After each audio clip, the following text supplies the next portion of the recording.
Olá, meus irmãos, graça e paz. Eu sou vosso irmão em Cristo, presbítero Gregório, de Campo Grande, Mato Grosso do Sul. Eu estou trazendo uma série de estudo bíblico falando sobre o juízo final. O meu último áudio, eu dei o meu parecer que eu acredito que haverá um único julgamento. Então, a interrogação é: o que é juízo final? E qual é o significado na Bíblia? O apóstolo Pedro também falou sobre esse evento, sobre esse momento. Para o apóstolo Pedro, ele diz assim: os céus e a terra, que agora existe pela mesma palavra, se reserva como tesouro e se guarda para o fogo até o dia do juízo e da perdição dos homens ímpios. Segundo Pedro, capítulo 3, versículo 7. Mas neste mesmo capítulo 3, no versículo 10, Pedro esclarece que esse evento acontecerá no dia da vinda do Senhor.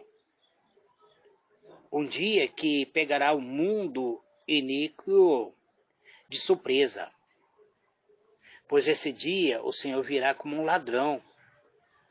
Desse dia se encerra o período da graça, ou seja, a presente era, e começará a eternidade com novos céus e nova terra, em que habita a justiça. Nesse novo céu e nossa nova terra, no meu último áudio, eu deixei bem claro que a igreja, a noiva de Cristo, não será julgada, porque ela já estará com Cristo nesse novo céu, nessa nova terra. Mas eu continuo afirmando, meus irmãos, chamando a vossa atenção, que analise com bastante critério, analise com espírito crítico todos os áudios que eu estou enviando. Eu posso errar, posso ser passível ao erro, e se você achar que aquilo que eu estou falando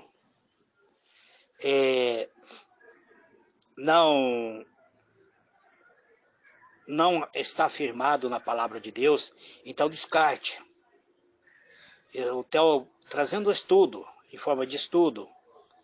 Então não é uma mensagem, não é pregação, é estudo bíblico. Então, apesar da palavra de Deus nos esclarece de maneira geral a ordem dos eventos, ela não nos revela o momento exato em que isto ocorrerá. Então nós, como pregadores, como servos de Deus, nós não podemos estipular data. Não devemos nos atrever a estipular data. Jesus falou que aquele dia e hora ninguém sabe. Inclusive Jesus diz: nem os anjos dos céus, mas unicamente o Pai. Mateus 24, verso 36. Então, algumas pessoas nos interrogam: então Jesus não sabia a data da sua volta? Embora não possamos estabelecer uma data, somos confortados de que a hora do juízo final já está marcada. No Evangelho de João, lemos que: não vos maravilheis disto, porque vem a hora em que todos os que estão nos sepulcros ouvirão a sua voz, e os que fizerem o bem sairão para a ressurreição da vida, e os que fizeram o mal para a ressurreição da condenação. João capítulo 5, verso 28 e verso... Muito bem, meus irmãos, eu estou gravando diretamente pelo WhatsApp, então ele deu uma cortada, mas eu vou continuar assim mesmo. qual será a duração do juízo final? Essa é uma interrogação que muitas pessoas têm nos feito. E é uma interrogação impossível de ser respondida. Então esta pergunta ela é impossível de ser respondida sobre os padrões de medida de tempo que conhecemos. A Bíblia se refere ao momento do juízo, como o dia do juízo, em Mateus 11, verso 22. E também se refere como aquele dia, Mateus 7, verso 22.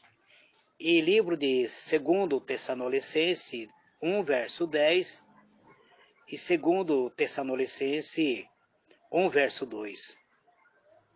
E é apresentado no livro de Romanos 2, verso 5, como o dia da ira.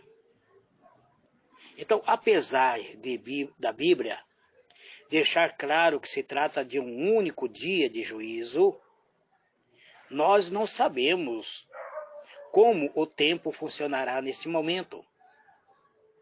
Em outras palavras, não devemos entender o dia do julgamento final como um dia necessariamente de 24 horas. Porque a palavra de Deus diz que um dia para Deus é como 1000 anos, e 1000 anos é como um dia. Então, além do que a Bíblia também usa a palavra dia para se referir a períodos mais longos.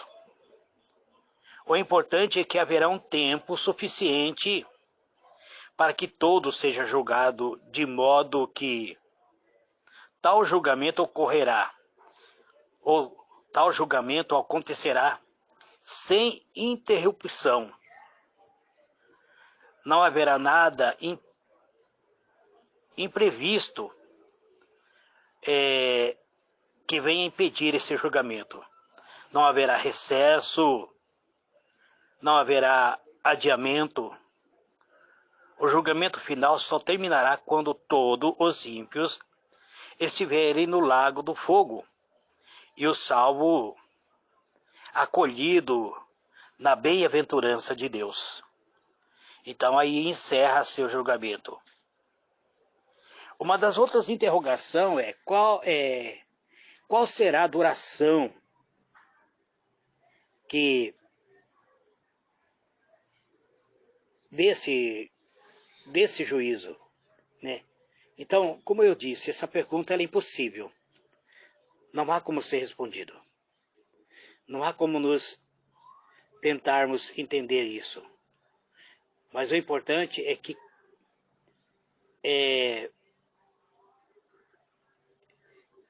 haverá um julgamento. Então, onde ocorrerá o juízo final? Essa é uma pergunta também que nós temos tentando responder. Algumas interrogações que chegam até a gente, nós tentamos responder através da Bíblia Sagrada. Então a Bíblia esclarece que o juízo final ocorrerá diante de um grande trono branco, que está em Apocalipse capítulo 20, verso 11. Então já sabemos que haverá um grande trono branco e diante desse trono haverá o julgamento. No entanto, não se sabe onde estará esse trono branco.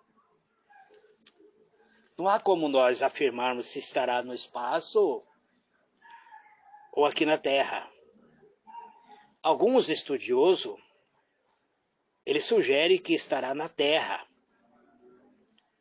Então, são sugestões de pessoas que estudam. Enquanto outros defendem que estará no céu ou nos ares.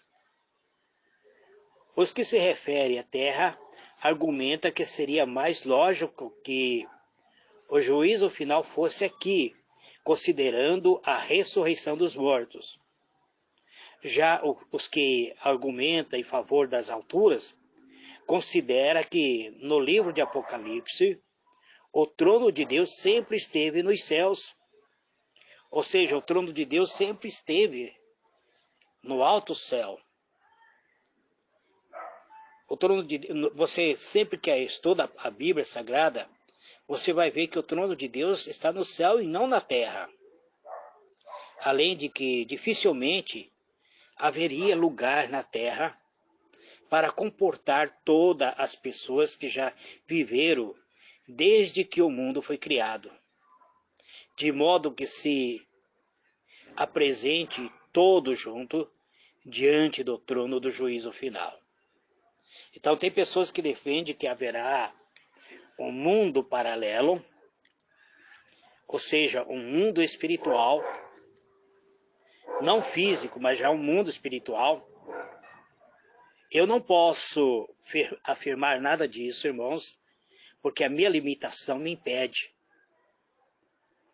Outros estudiosos fazem um combinado das duas possibilidades, ou seja, defende que os mortos ressuscitados estarão na terra, o trono branco estará nos ares, pairando sobre eles. Particularmente, amado, eu não tenho uma opinião. Eu prefiro não dar sugestão onde vai ocorrer, se vai ocorrer nas alturas ou na terra. Isto porque, por considerar que haverá um momento de colapso e renovação em que o mundo o qual conhecemos estará submetido. Seja como for, o importante é que o julgamento final ocorrerá, embora a Bíblia não determine claramente o local em que se dará isto. Então, nós vemos que a Bíblia não esclarece. Uma das interrogações que surge ao fazermos o estudo é quem será o juiz no juízo final. Nós conhecemos Jesus como sendo o nosso advogado. Nós conhecemos Jesus como sendo o nosso Redentor. Nós conhecemos Jesus como sendo o nosso Salvador. Seria Ele o juiz no juízo final? Em alguma passagem bíblica, o juízo é atribuído ao próprio Pai, onde está em 1 Pedro, capítulo 1, versículo 17, Romanos 14, versículo 10, Mateus 18, 35, 2 Tessalonicenses 1, verso 5, Hebreus 11, verso 6, Tiago 4, verso 12 e 1 Pedro 2, verso 23. Mas existe uma passagem onde o Novo Testamento aponta que Jesus será o juiz. Existe aqui algumas passagens que apontam como o Pai sendo o grande juiz. Mas no Novo Testamento, no Evangelho de João, lemos que o Pai ninguém julga, diz. O próprio Jesus diz assim, o Pai ninguém julga. Mas ao Filho confiou todo o julgamento. É a palavra de Jesus. Então ele afirma que o Pai a ninguém julga. Ele confiou ao Filho todo o julgamento. Ao ponto de ele mesmo dizer que aquele que não crê já está condenado. João capítulo 5, verso 22. O apóstolo Paulo, no livro de Atos do Apóstolo, ele disse aos habitantes da cidade de Atenas que Deus estabeleceu um dia em que há de julgar o mundo com justiça por meio de um varão que destinou e acreditou diante de todos, o ressuscitando dentre os mortos. Atos do Apóstolo, capítulo 3, capítulo 17, versículo 31. Livro de 2 Coríntios, capítulo 5, verso 10. Então aqui o apóstolo Paulo, ele afirma, ele não dá a entender, ele afirma que Deus estabeleceu um dia que há de julgar o mundo com justiça, por meio de um varão que ele destinou e acreditou diante de todo, ressuscitando dentre os mortos. Quem ressuscitou dentre os mortos? Jesus Cristo, o Filho de Deus. Então é importante, amados, entender que não há qualquer contradição acerca deste assunto. Basta nos atentarmos para a verdade bíblica de que nas obras divinas da criação existe uma providência de Deus. Ele providenciou a própria redenção. E, finalmente, no juízo, há 3 pessoas da Trindade coopera. Entendo que a Trindade, na própria Bíblia, precisamos entender o que é Trindade, que se refere ao Pai, ao Filho e ao Espírito Santo. Logo, Deus, o Pai, por meio do Cordeiro Jesus Cristo, será o juiz. Ou seja, a honra de julgar os vivos e os mortos foi conferida a Cristo, que julgará todos os homens em nome de seu Pai. É como se ocorresse, por exemplo, um juiz determina, ele dá ordem a um oficial de justiça. Ele dá uma ordem ao oficial de justiça e diz: vai lá e recolhe Gregório para ser julgado. O oficial de justiça, ele não é o juiz, mas ele é o representante do juiz. Quando ele acata essa ordem do juiz, ele está representando o juiz. É o que ocorre com Jesus. Cristo irá julgar todos os homens em o nome do seu Pai. Ele representa o Pai. Livro de Daniel, capítulo 7, verso 13. Mateus 13, 40 a 43. Mateus 25, 31. 32, 41 a 46. São várias passagens que nos mostram isto. Isto está de acordo com o fato de que foi Cristo quem se encarnou e morreu e ressuscitou. Saiba mais, então, amados, que Jesus, ele é o único que nasceu, sendo Deus, nasceu na forma humana, e nessa forma humana ele morreu, e através do Espírito Santo ele ressuscitou. Os salvos são aqueles que creem nele, e os condenados são aqueles que rejeitaram a ele. Por isso é mais apropriado que ele mesmo julgue. Ele julgue tais pessoas. Isto também será um tipo de recompensa por seu trabalho realizado como mediador e a exaltação final de seu triunfo maior. Este será o momento em que o Cordeiro consumará todas as coisas, subjugará todos os seus inimigos e entregará o reino a Deus Pai. Que Deus vos abençoe, amados. Este é o meu 4º áudio falando sobre o juízo final. eu pretendo ainda dar continuidade. Nesse estudo, eu quero falar um pouquinho sobre o milênio também, mas tudo isso passo a passo. Que Deus vos abençoe, amados. Eu estou trazendo apenas uma pitadinha da palavra. Eu não me aprofundei nos estudos. Estou trazendo com uma linguagem bastante nítida, até mesmo uma linguagem caipira.